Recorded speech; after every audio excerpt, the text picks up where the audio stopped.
신약성경 190페이지 사도행전 2장 42절부터 마지막 절까지 말씀을 한 절씩 교독하겠습니다. 42절을 제가 읽습니다.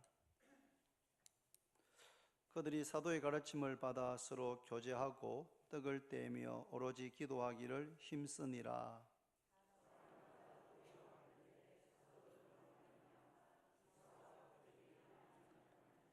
믿는 사람이 다 함께 있어 모든 물건을 서로 통용하고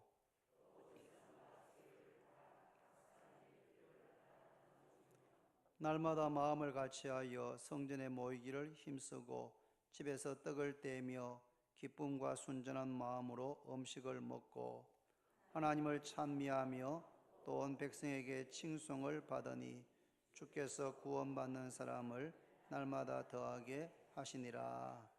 아멘. 찬양 드리겠습니다.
당신은 하나님의 언약 안에 있는 축복의 통로, 당신을 통하여서 열방이 주께 돌아오게 되리. 당신은 하나님의 언약 안에 있는 축복의 통로,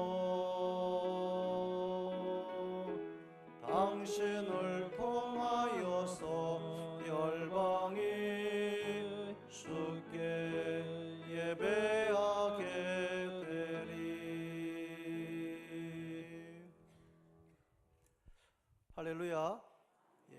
은혜로운 찬양 감사드립니다.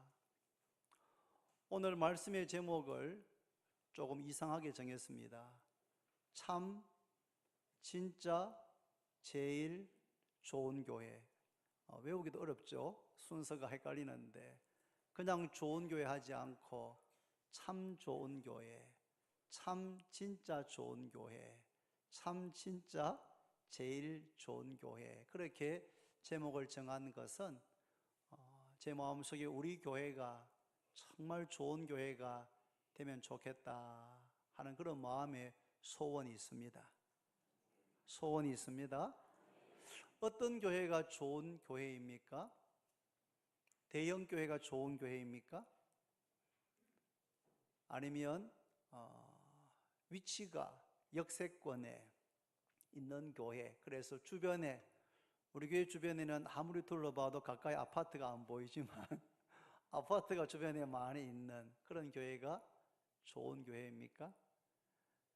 지하철역이 가까이 있어서 누구든지 이렇게 전도하기도 좋고 가까이 오기 좋은 그런 교회가 좋은 교회입니까?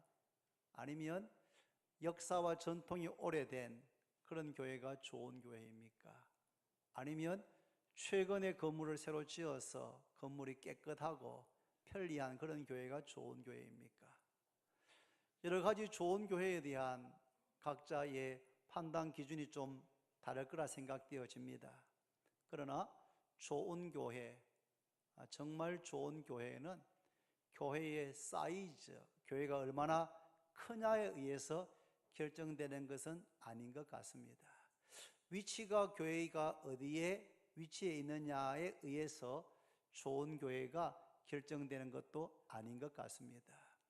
역사와 전통이 오래된 교회 참 귀하지만 역사와 전통이 오래되었기 때문에 무조건 좋은 교회다, 그런 것 같지도 않습니다. 여러분, 어떤 교회가 좋은 교회이겠습니까? 여러 가지 각자의 견해가 다르시겠지만 오늘 본문을 이렇게 가만히 읽어보면 세 가지 정도의 좋은 교회의 하나의 기준을 찾을 수가 있는데, 첫 번째는 성도들이 자기 교회 생활하면서 기쁨이 넘치는 교회, 기뻐하고 행복하고 교회에 대해서 자랑스러워하고 교회에 대한 자부심이 있는 그런 교회가 좋은 교회가 아닐까라는 생각이 들었습니다. 좋은 교회는 성도들이 얼굴이 환하고 기쁨이 넘치고 행복하게 보이는 그런 교회. 그러나 그게 전부는 아닌 것 같습니다.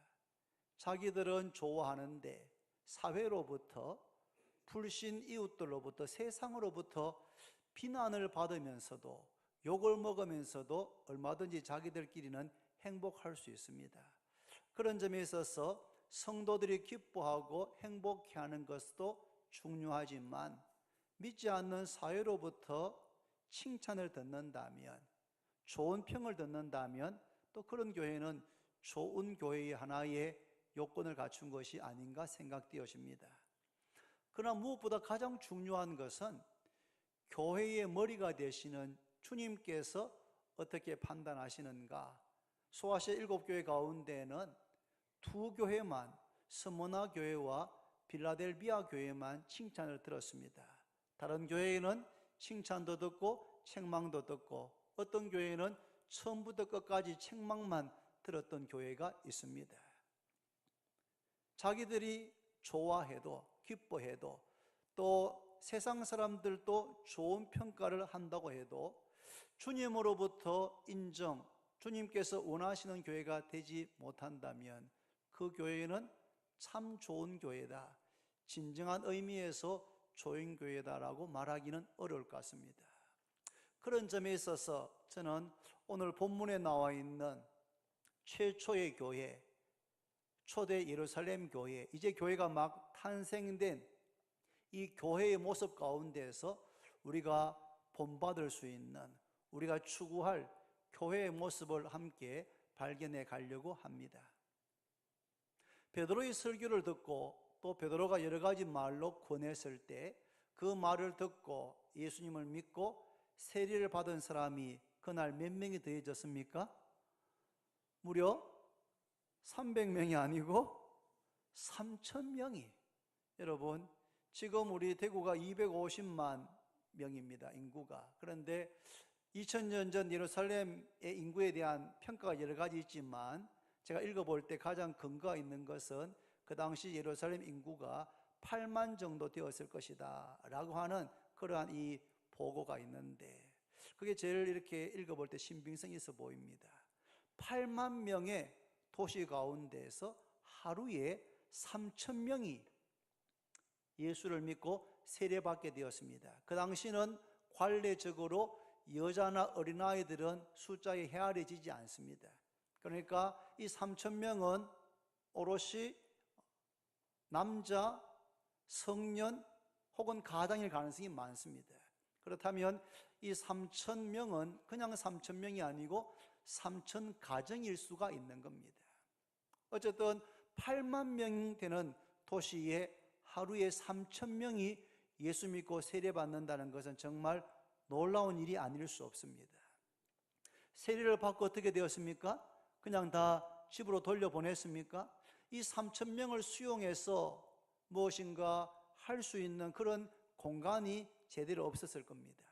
그러나 사도들과 성도들 120명이 이 하루에 같은 날에 세례받은 이 3,000명, 요즘 말로 하면 세례교인, 새가족들을 한 사람이 20명, 30명씩 조를 짜서 담당했지 않을까 생각되어집니다. 그리고 뭘 합니까? 오늘은 42절에 보니까 그들이 뭘 했습니까? 같이 했습니다. 한 번 더 이런 42절 다 같이 시작. 그들이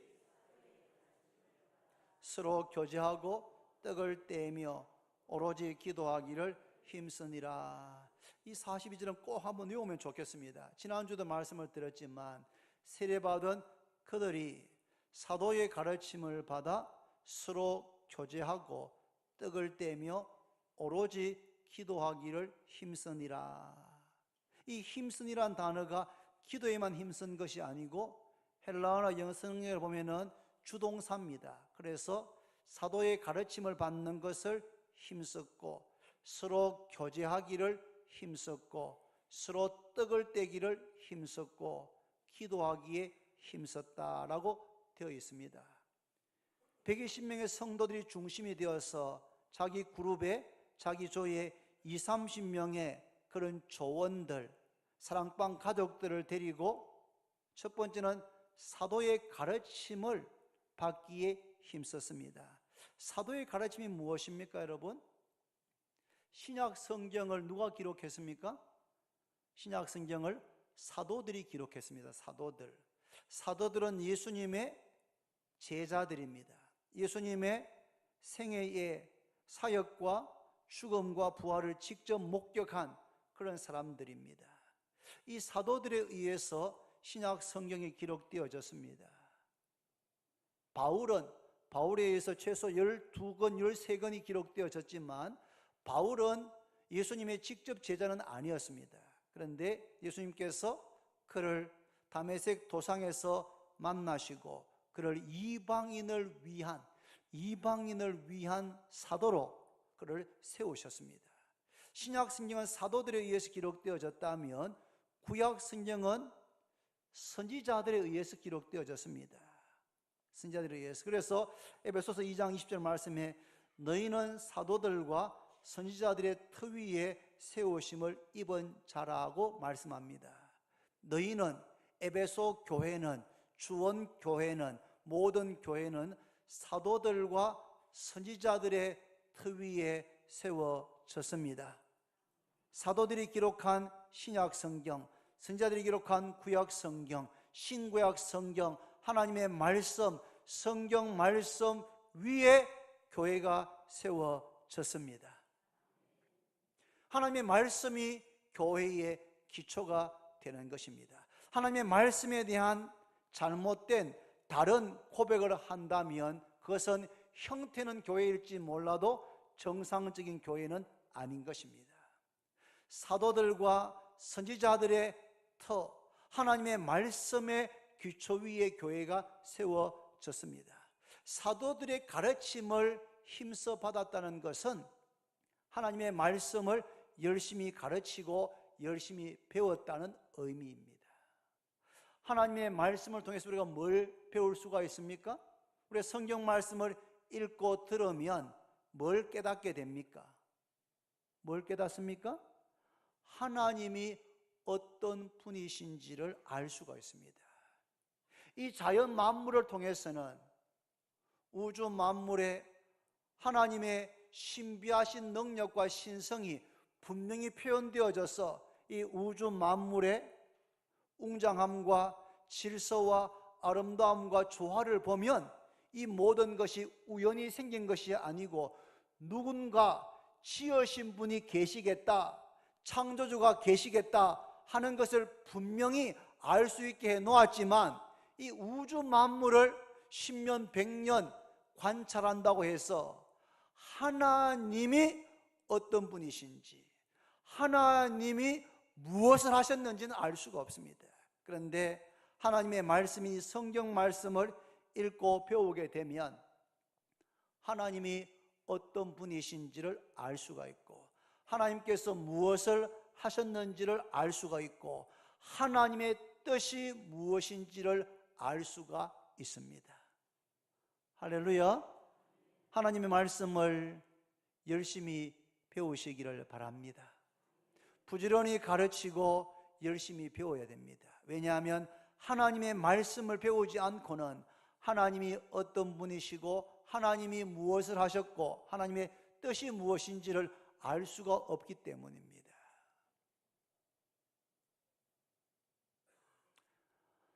하나님의 말씀 가운데 가장 중요한 내용이 무엇입니까? 가장 중요한 계명이 무엇입니까? 한 율법사가 물었습니다. 예수님께, 예수님, 계명 가운데 가장 큰 계명이 무엇입니까? 라고 물었을 때 예수님께서 내 마음을 다하고 목숨을 다하고 뜻을 다하여 주 너희 하나님을 사랑해라, 하나님을 사랑하라 하셨으니 이것이 크고 첫째 되는 계명이요 둘째는 그와 같으니 내 이웃을 내 자신같이 사랑하라 하셨으니 이 두 계명이 모든 율법과 선지자의 강령이니라. 성경 전체를 요약하면 두 계명으로 요약될 수 있는데, 하나는 하나님 사랑, 또 하나는 이웃 사랑이라는 겁니다. 이 두 가지는 동일하게 중요하고 성경의 핵심입니다. 하나님의 말씀을 통해서 우리는 하나님이 어떤 분이시고 무엇을 하셨고 하나님의 뜻이 무엇인지를 알게 되는 것입니다. 하나님의 말씀을 배우지 않으면 우리는 마치 사사시대와 같이 각자가 자기 소견에 오른 대로, 자기 생각에 오른 대로 신앙생활할 위험이 있습니다. 평생 겸손한 마음으로 저를 포함해서 우리 모두가 다 평생 하나님의 말씀을 부지런히 배우게 되기를 바랍니다. 그들이 사도의 가르침을 받아 그 다음에 서로 교제했습니다. 어떻게 교제합니까? 교제가 무엇입니까? 교제는 서로 사귀는 것입니다. 서로 사귀는 것입니다. 차를 마시면서 교제할 수도 있고, 음식을 먹으면서 교제할 수도 있고, 함께 봉사하면서 교제할 수도 있고, 함께 야외에 가서 교제할 수도 있고, 시간과 공간을 초월해서 어디에든지 성도는 교제할 수 있습니다. 두 사람이 교제할 수도 있고 10사람이 교제할 수도 있습니다. 가장 보편적인 교제의 방법은 뭐겠습니까? 이야기를 나누는 것입니다. 이야기를. 집사님, 지난 한 주간 동안 어떻게 지내셨습니까? 우리가 같은 교회에 다니는데도 참 자주 못 뵙는 것 같습니다. 이렇게 앉아서 이야기한 지 몇 주나 된 것 같은데, 집사님 지난 몇 주 동안 어떻게 지내셨습니까? 이렇게 물으면, 예 집사님 뭐 특별한 일은 없이 그냥 평안하게 잘 지냈습니다. 무슨 특별히 기쁜 일이나 감사한 일이 집안이나 집사님 개인에게 있었습니까? 예, 저희 아들이 이번에 군대에서 휴가를 나왔는데 군생활 잘하고 있는 것이 너무 감사합니다. 우리 딸이 이번에 공부하다가 이게 공부하면 시험을 쳤는데 성적이 좀 올랐습니다. 그게 참 기쁜 일이네요. 우리 남편께서 교회에 오기 시작했습니다. 이제 벌써 몇 주 왔습니다. 이런 이야기를 나누는 겁니다. 감사한 일들. 그러다가 집사님, 사실은 제가 요즘 좀 힘이 듭니다. 이게 뭐가 힘이 듭니까? 요즘 정말 경기가 너무 어렵습니다. 저희 공장은 그럴 때가 없었는데 정말 IMF 때도 잘 돌아갔는데 지난 몇 개월 동안 정말 힘들게 지내고 있습니다. 집사님, 꼭 기도를 부탁드립니다.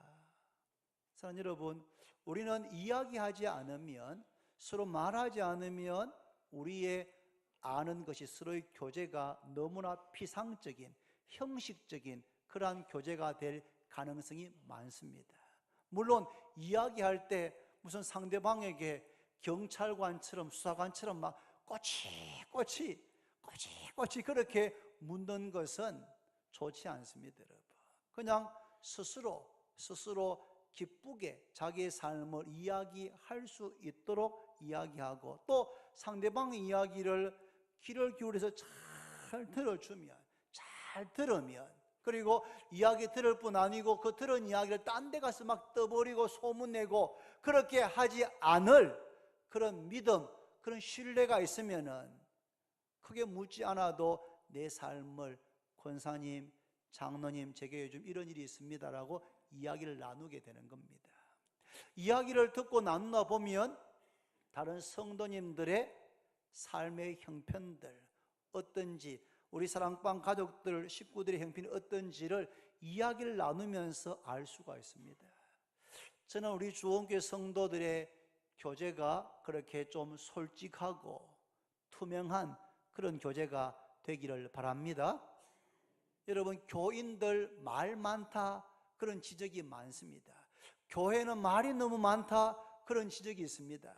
그것은 긍정적이지 않습니다. 우리가 서로 삶을 이야기하지만 다른 분들의 이야기를 들었을 때 우리가 그것을 진지하게, 아주 진중하게 받을 줄 알아야 됩니다. 그리고 딴 데 가서 아이고 어느 집사가 어느 권사가 그렇다 하더라 그렇게 하는 것이 아닙니다, 여러분. 이야기를 들었으면 참 저분이 저런 참 어려운 일이 있구나 라고 싶으면 그 다음부터 기도할 때 하나님, 저 집사님과 제가 이야기를 나누게 하신 분이 하나님이신데 지금 이러한 어려움이 있답니다.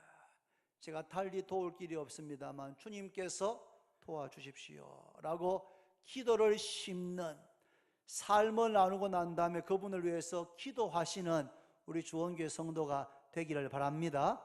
이렇게 교제를 하다 보면 주님 말씀이 생각나는 것입니다. 서로 돌아보아 사랑과 선행을 격려해라. 아무것도 염려하지 말고 모든 일에 기도와 간구로 너희 구할 것을 감사함으로 아뢰라. 내 이웃을 내 자신같이 사랑해라. 다른 사람을 자신보다 더 낫게 여기라. 이런 말씀들이 서로 교제하는 가운데 생각나게 되는 것입니다. 어떤 성도 집사님의 어려운 형편을 듣게 되면은 그 즉시 생각나는 그 말씀을 가지고 집사님, 제가 외람되지만, 제가 주제 넘지만 이야기를 듣다 보니까 지난주에 들었던 설교 말씀, 읽었던 성경 말씀이 생각이 나서 한번 나누고 싶습니다. 요수아 1장 9절 말씀에 내가 너에게 명한 것이 아니냐, 너는 마음을 강하게 하고 담대해라. 두려워하지 말라, 놀라지 말라. 내가 너와 함께 하겠다, 너를 떠나지 않겠다고 요수아에게 말씀하셨는데 주님께서 집사님에게도 말씀하시는 것 같습니다. 이 말씀 의지해서 우리 함께 기도하시면 좋겠습니다. 또 듣다 보니까 갑자기 어려워져 가지고 몇 년간 잘 다니던 그런 이 가게에서 그만두게 되었다는 이야기를 들었습니다.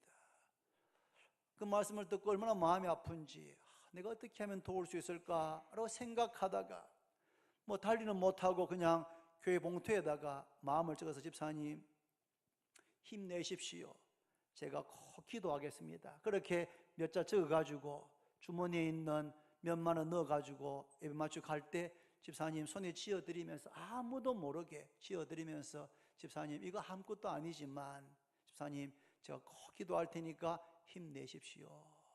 그렇게 했을 때 받아보서 집에 가서 보니까 돈이 몇만 원 들어있고 그 봉투에 글자가 적혀 있는데 그 글자 한자 한자에 그분의 마음이 느껴지는 겁니다.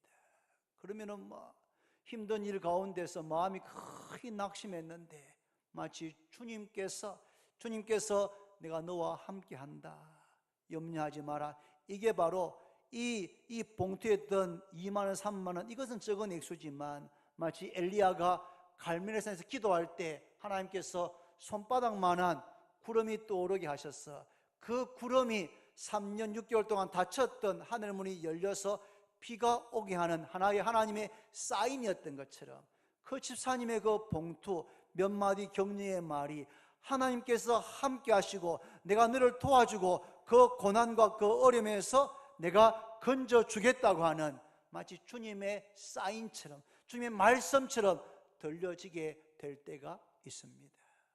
사랑하는 성도 여러분, 말씀의 가르침을 잘 받기를 바랍니다. 말씀은 늘 배워야 됩니다. 그 말씀 가운데서 하나님의 뜻이 무엇인지, 나를 향하신, 우리 가정을 향하신, 다른 집사님 성도를 향하신 뜻이 무엇인지를 깨닫게 되는 것입니다. 성도의 교제를 통하여서 나의 가족, 하나님의 가족인 성도들의 삶의 형편을 알게 되는 것입니다. 알면은 내가 어떻게 섬길지, 어떻게 도와야 될지를 고민하게 됩니다. 그런데 우리 마음 속에는 두 가지 마음이 있습니다.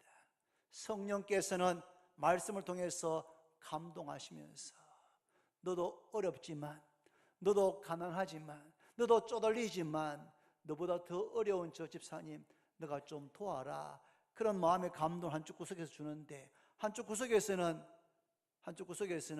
내 자아가 네 코가 석자인데 너도 어려운데 무슨 남을 도와준다고 그러냐, 그렇게 한쪽에서는 어떻게든 조금씩 도와라 그런 마음을 주는데 한쪽에서는 손이 오그라들게 만들 때가 있습니다, 여러분.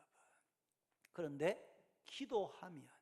기도하면 성령께서 우리에게 믿음을 주십니다. 믿음을 주십니다. 용기를 주십니다. 지혜를 주십니다. 내게 있는 것이 보리떡 5개, 물고기 2마리 같이 아무것도 아닌 것 같지만 주님, 이것 아무것도 아닙니다. 제가 뭐 돈 10,000원, 20,000원 건넨다고 그 지금 엄청난 경제 어려운 가운데 있는 분에게 무슨 도움이 되겠습니까마는 이거는 아무것도 아닌 보리떡 5개, 물고기 2마리에 불과합니다마는 주님께서 사용해 주십시오. 그런 마음으로 떼어서 섬길 때에 여러분 5,000명이 배불리 먹고 12광주리가 가득 차게 남는 기적을 주님께서 행하실 줄로 믿으시기를 바랍니다. 이게 바로 사도의 가르침을 받고 서로 교제하고 오로지 기도하기에 힘썼다는 말씀의 의미입니다. 말씀의 가르침을 받으면서 하나님의 뜻이 무엇인지를 분별합니다. 서로 교제하면서 나의 성도들, 나의 가족들의 형편이 어떤지를 알게 됩니다. 그럴 때 기도할 때 성령께서 하나님의 뜻대로 순종할 수 있는 그런 능력, 힘, 용기를, 지혜를 주시는 줄로 깨닫기를 바랍니다. 여러분 43절 같이 있습니다. 여러분 43절 45절까지입니다. 다 같이 있습니다. 시작. 사람마다 두려워하는데 사도들로 말미암아 기사와 표적이 많이 나타나니 믿는 사람이 다 함께 있어 모든 물건을 서로 통용하고 또 재산과 소유를 팔아 각 사람의 필요를 따라 나눠주며 42절에 그들이 사도들의 가르침을 받아 서로 교제하고 떡을 떼며 오로지 기도하기에 힘쓰니라. 힘쓴 그 결과 사람들이 두려워했습니다. 여기 두려워했다는 말은 겁을 냈다, 위협을 느꼈다는 뜻이 아니고 깜짝 놀랐다는 것입니다.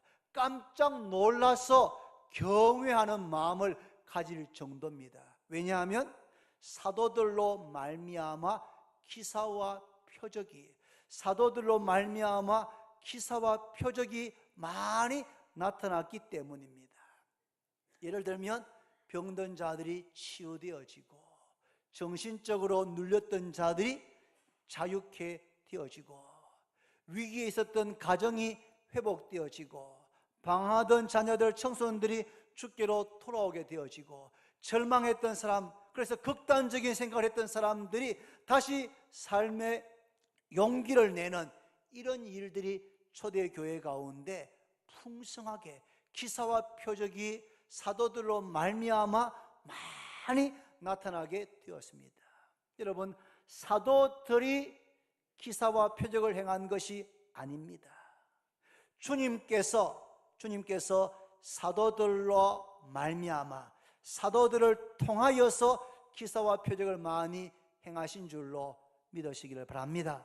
그 주님은 어제나 오늘이나 영원토록 동일하십니다. 지금도 살아계십니다. 우리 가운데 계십니다. 그 주님은 부족한 우리들을 통하여서 기사와 표적을 오늘도 우리 교회 가운데 행하실 수 있는 줄로 믿습니다. 예배 가운데 병든 자가 치유되어지고 낙심한 자들이 소망을 갖게 되는 이런 역사가 오늘도 동일하게 일어나게 될 줄로 믿습니다. 그런데 계속 보시면 믿는 44절에 믿는 사람들이 다 함께 있어 모든 물건을 서로 통용하고 또 재산과 소유를 팔아 각 사람의 필요를 따라 나누어 주었다. 너무나 충격적인, 너무나 놀라운 일이 일어났습니다. 모든 믿는 사람들이 모든 물건을 통용했습니다. 같이 사용했습니다. 이건 내 거다. 어린아이들 제일 먼저 배우는 단어 중 하나가 내 거다. 내 거. 그런데 내 것을 주장하지 않습니다. 그리고 재산과 소유를 팔아서 빼앗은 것이 아닙니다. 많이 가진 사람들을 빼앗은 것이 아닙니다. 자본가의 자본을 빼앗은 것이 아닙니다. 빼앗아서 나누어줘서 평등사회를 만든 것이 아닙니다. 재산과 소유를 가진 사람이 은혜를 받으면서 교제하면서 기도하면서 자기들 마음속에 일어나는 감동을 따라서 자신의 재산과 소유를 팔아서 기꺼이 주님 앞에 드렸고, 그 내어놓은 것이 필요한 사람들, 가난한 사람들, 극한 가난 가운데 있는 사람들에게 나누어 주면서 빈부격차의 문제가 해결되어지는 이런 역사가 일어나게 되었습니다. 여러분, 2000년이 지난 지금도 우리나라뿐 아니라 선진국 모든 나라의 가장 큰 사회 문제가 무엇입니까? 그것은 빈부격차입니다. 가진 자와 가지 못한 자, 부한 자와 가난한 사람들의 이 부의 격차가 점점 더 벌어지는 것, 그것 때문에 사회의 갈등이 점점 심화되어지는 것이 모든 나라들의 공통된 고민이고 문제인 것입니다. 그런데 2000년 전에 성령께서 임하시고 말씀의 가르침을 받고 서로 교제하고 오로지 기도하게 되면서 모든 믿는 자가 모든 물건을 서로 통용하게 되고 재산과 소유를 팔아서 필요한 사람들에 나누어 주면서 원시공산사회, 이상사회가 그 당시에 실현되어지는 이런 역사가 일어나게 되었습니다. 이 역사는 말씀의 가르침을 받고 서로 교제하고 오로지 기도에 힘쓴 결과인 줄로 믿으시기를 바랍니다.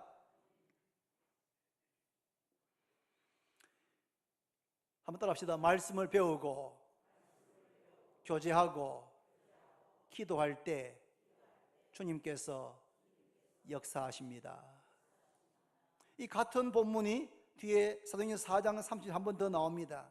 믿는 무리가 한 마음과 한 뜻이 되어 모든 물건을 서로 통용하고 자기 재물을 조금이라도 자기 것이라 하는 이가 없더라. 모든 물건을 통용했고 가진 자는 내어놓고 필요한 자에 의해서 나누어 가지게 되는 이런 일이 일어나게 되었습니다. 여러분, 오늘날도 이런 일이 일어날 수 있겠습니까? 사도행전 2장과 4장 외에는 성경 어디를 찾아봐도 에베소 교회, 빌립보 교회, 고린도 교회, 사도행전 어디를 읽어봐도 그 이후에는 이런 유무상통하는 이런 일이 그 어느 교회에도 찾아볼 수 없습니다.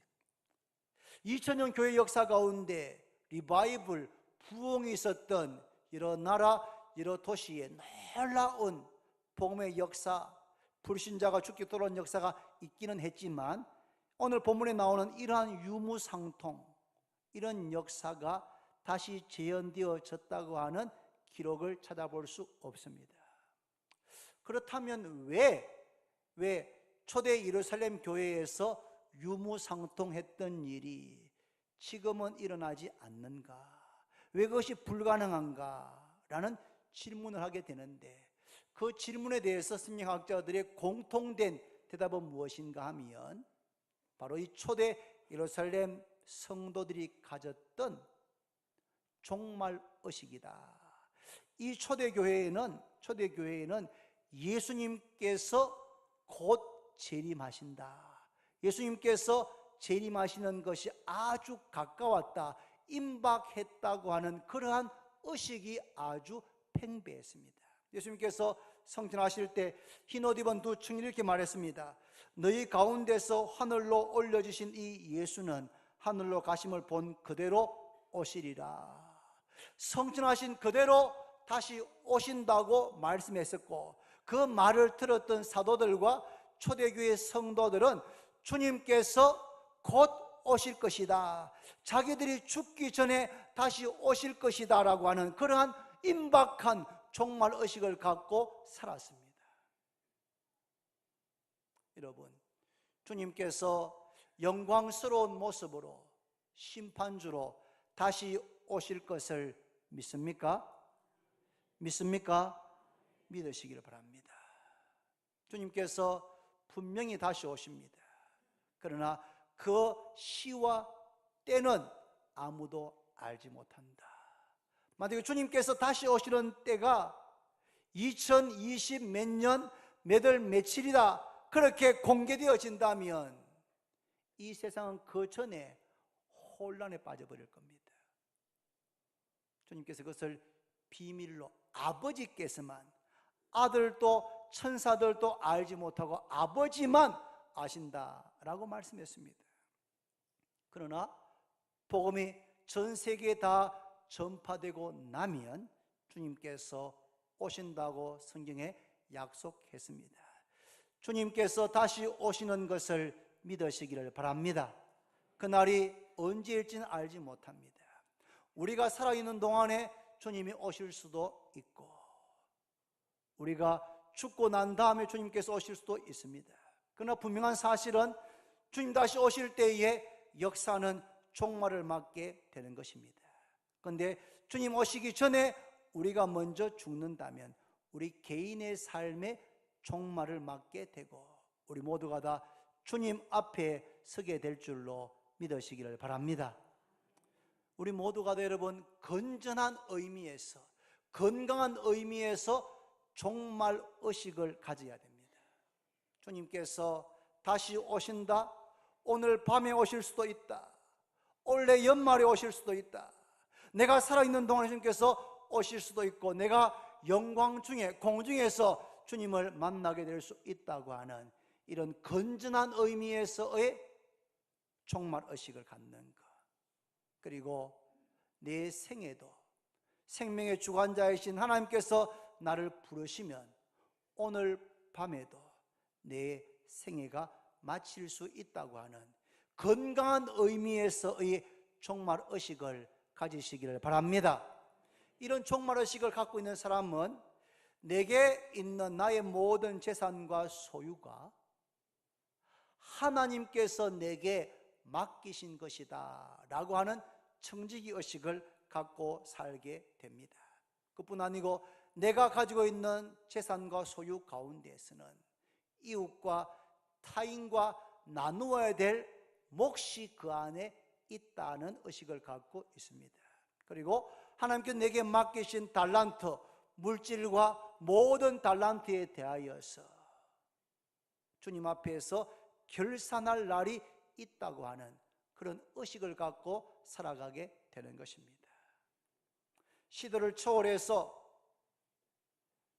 교회 생활의 3종 세트, 말씀을 배우고 서로 교제하고 기도하는 이 말씀의 교회 생활의 3종 세트가 잘 이루어지고, 그리고 건전한 종말 의식을 갖게 될 때에 성경 2장과 같은 이런 완전한 의미에서의 유무상통은 아니지만 교회는 아주 건강한 교회로 회복되고 새로워지게 될 줄로 믿습니다.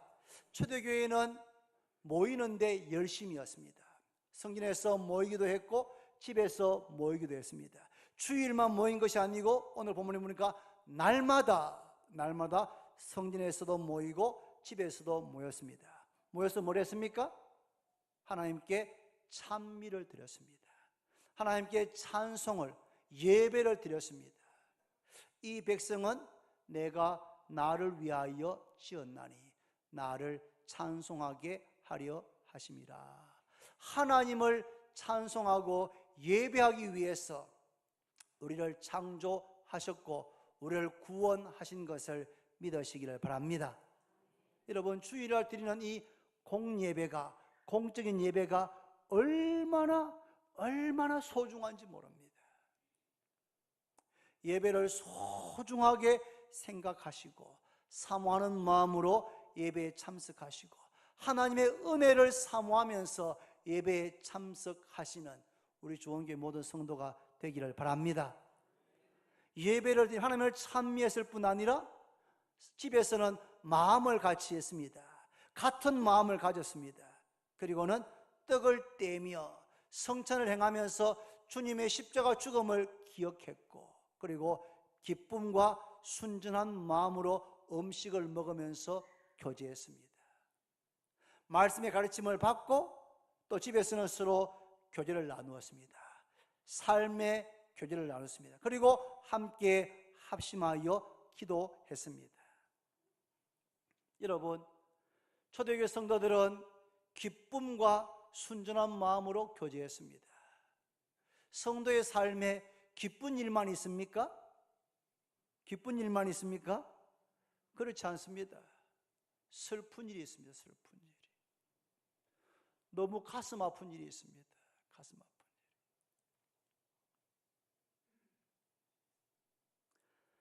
힘든 일이 많습니다, 여러분. 많습니다. 예상치 못한 그런 일들이 내게도 우리 가족에게도 가까운 성도에게도 일어나서 가슴이 답답해지는, 먹먹해지는 그런 일이 있습니다, 여러분. 우리의 연수가 70이고 강건하면 80이라도 그 연수의 자랑은 수고와 슬픔뿐이다. 이 땅에서 즐거운 일보다는 수고와 슬픈 일이 더 많습니다.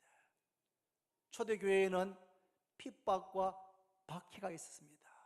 예수 믿는다는 이유 때문에 감옥에 들어가고 매를 맞고 순교하는 일들이 초대교회에 있었습니다. 그럼에도 불구하고 슬픈 일, 괴로운 일, 가슴 아픈 일, 힘든 일, 핍박, 박해가 있었지만 그것을 능가하는 그보다 더 큰 기쁨이 성도들 가운데 충만했습니다. 할렐루야. 주님이 누구신지를 알고 주님께서 나를 위해서 행하신 일을 깨닫게 될 때에, 또 주님께서 지금 나와 함께 하시는 것을 믿고 확신하게 될 때에 우리는 어떤 상황 가운데서도 슬픔과 괴로움을 넘어서서 이기고 초월해서 항상 기뻐하게 될 줄로 믿습니다. 항상 기뻐하시기를 바랍니다. 성도들만 기뻐하고 난리 난 것이 아니고 47절에 보니까 하나님을 찬미하며 또 온 백성에게 칭송을 받았다. 성도들이 기쁨과 순전한 마음, 신실한 마음으로 교제를 나누었습니다. 그게 다가 아니고 믿지 않는 이웃들로부터 칭찬을 들었습니다. 칭송을 받았습니다. 이야, 저 주원교회 다니는 저분이 뭐 집사인지 뭔지 모르지만 참 저분을 보면 참 하나님 살아 계시는 것을 부인할 수가 없다. 참 나는 교회를 별로 안 좋아했는데 저분을 보니까 참 하나님 살아 계신 것 같다. 아니면 주원교회가 참 좋은 교회인 것 같다. 여러분, 초대교회에는 성도들이 기뻐했을 뿐 아니라 이웃들로부터 칭송을 받았습니다. 그게 전부가 아니고 이어지는 말씀에 47절에 칭송을 받으니 주께서 구원받는 사람을 날마다 더하게 하시니라. 베드로의 설교를 듣고 3,000명이 회개하고 세례받는 것이 전부가 아니었습니다. 주께서 구원받는 사람을 날마다 더하여 주셨습니다. 날마다, 매주마다 예수 믿고 구원받는 사람이 더하여졌습니다.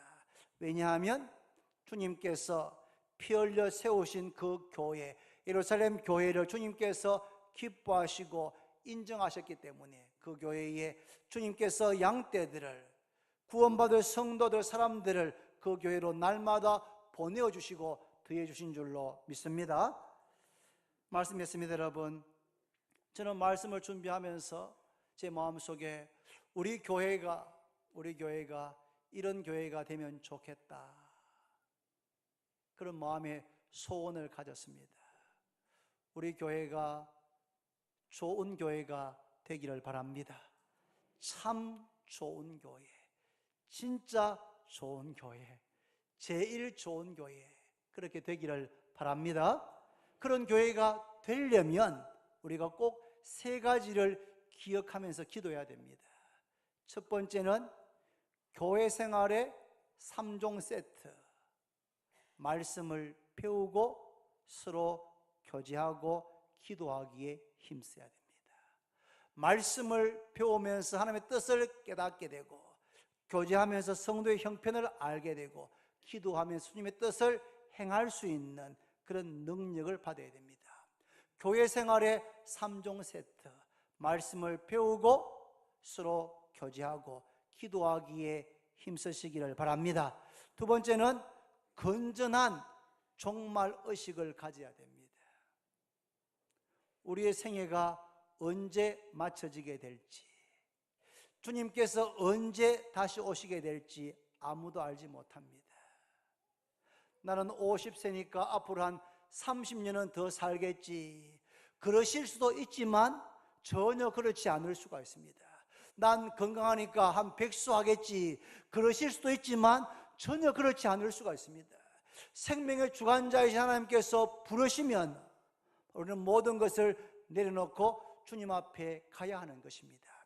건전한 종말의식을 갖고 살아갈 때에 우리는 움켜쥐지 않고 손을 펴서 나누고 베푸는 축복의 통로가 될 줄로 믿습니다. 자기 자신을 드러내지 않고 내가 이만큼 도와줬는데 그런 거 하지 않고 엄밀하게 정말 어려운 성도들이 있다면 엄밀하게 그분의 마음이 상하지 않도록 치열롭게 비밀스럽게 그렇게 잘 돕는 일들, 그래서 축복의 통로가 되기를 바랍니다. 근데 가장 중요한 것은 사도들로 말미암아 기사와 표적이 많이 나타났습니다. 사도들이 행한 것이 아닙니다. 주님께서 사도들을 사용하셔서 기사와 표적이 많이 나타나게 했습니다. 달리 말하면 하나님의 은혜가 아니면 교회는 좋은 교회가 될 수가 없습니다. 할렐루야. 은혜 아니면 살아갈 수 없습니다.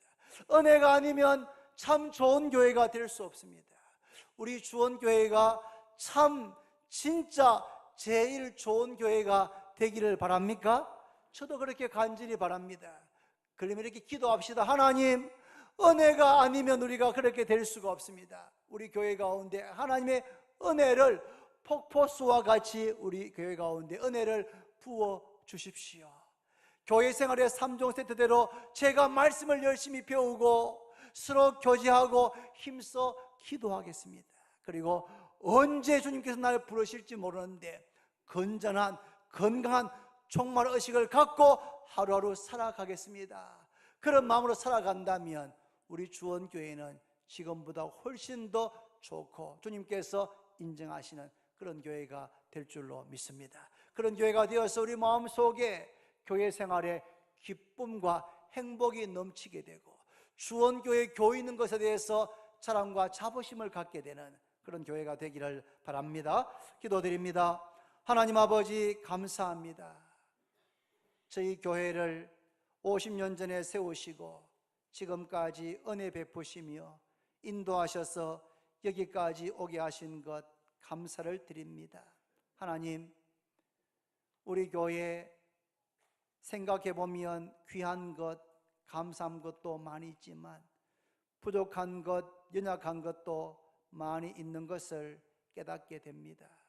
주님, 저희 교회가 정말 주님께서 원하시는 교회가 되기를 원합니다. 성도들이 기뻐하고 자랑스러워하는 교회가 되기를 원합니다. 믿지 않는 이웃들로부터도 칭찬과 칭송을 받는 교회가 되기를 원합니다. 하나님, 우리 힘으로 할 수 없습니다. 하나님께서 은혜를 베풀어 주셔서 사도들로 말미암아 기사와 표적이 많이 나타났던 것처럼 부족한 저희들을 통하여서 교회 가운데 기사와 표적이 많이 나타나는, 치유와 회복이 나타나는 그런 역사가 일어나게 해 주시옵소서. 말씀을 배우고 서로 교제하고 기도하기에 힘쓰게 해 주시옵시고 건전한 종말의식을 갖고 주님 언제 오시든지 내 생명이 언제 마쳐지든지 주님 앞에 부끄럽지 않게 설 그날을 생각하면서 하루하루 살아가는 우리 모두가 다 되게 하여 주시기를 원합니다. 그래서 우리 교회가 시간이 지날수록 더 좋은 교회, 더 좋은 교회로 성장하며 변화되도록 주께서 역사해 주시옵소서. 예수님의 이름으로 기도드립니다. 아멘.